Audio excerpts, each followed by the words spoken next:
Redditors who believed you were more than human. Vampires, werewolves, xxxkin, etc. What made you believe? What made you stop believing? And how do you feel about your past? Frog curry funny. I finally made an account to respond to someone on that documentary that most likely spawned this question. Sorry if there are mistakes. I'm on my phone. I can't speak for other people outside of the group I was involved in, but there was definitely a correlation between abuse and believing in something like this. Personally, I had experiences that children shouldn't have, and my emotions were invalidated at home, and I was bullied at school. This led to a massive depression. I began to self-harm to cope. This is important because I think this was the gateway to that life for me. I met a girl. She had the same experiences as me. We were both screwed emotionally. We didn't feel like we belonged nor that anyone understood us, and that's why we were outcasted. When we gave a reason to this, it created a comfort. We were bonded through it. We understood each other and had a place to belong. For once, we had control over something. I don't remember clearly, but we started talking about our cuts and abuse. Then we got onto how the blood mesmerized us. This had more to do with our mind rather than anything supernatural, but we wanted to believe. She was a vampire, and she said she could feel that I was a psychic. I didn't feel so worthless when I believed in this with her. More of her friends joined the fold and bam, an entire group of us emerged. I went to a different school though. When her father found out we had 6, I was forbidden from seeing her. Emails, phone numbers, everything changed. I found people at my own school. Eventually I realized that the people I had found at my school were making my depression worse. It took a long time, but I finally let them go. College came around, and I was alone, but I was finally beginning to find my own identity without letting past abuse define me. It affects me every day, but it no longer controls me. I guess when I felt in control of myself and my life again, the fantasy slipped away. Deleted like a lot of other people on here. I grew up isolated, and I grew up weird.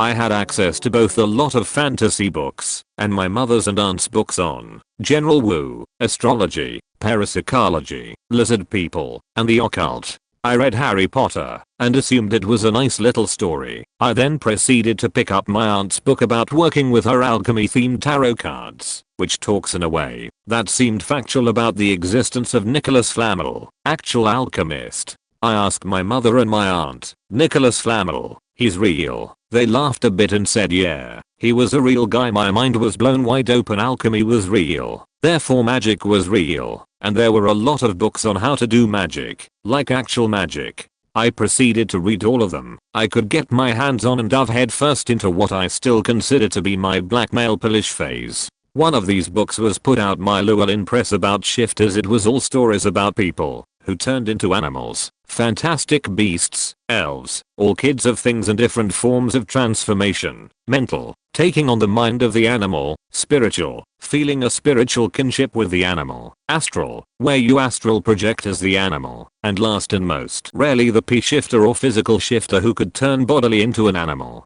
The author claimed to have met 3 verified physical shifters.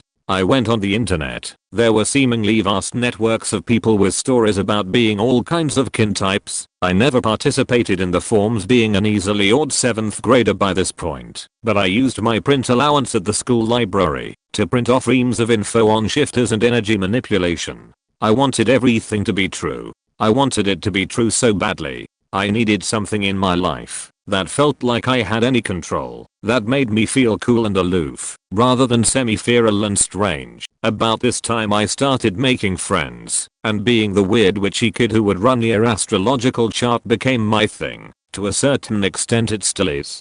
I mostly gave it up for years, leveled out, stopped trying to cast spells, went to church with my Episcopalian friend, although I have yet to take communion, and stopped acting crazy. But of course the first party I went to in college, we all got a little drunk. Somebody brought up that they had a big book of birthdays, and I started doing charts. I'm still pretty good at it. Astrology makes a good party trick. If anything I missed or you want to share with us, please comment below. Thanks for watching this video. If you want more videos like this, please like and subscribe.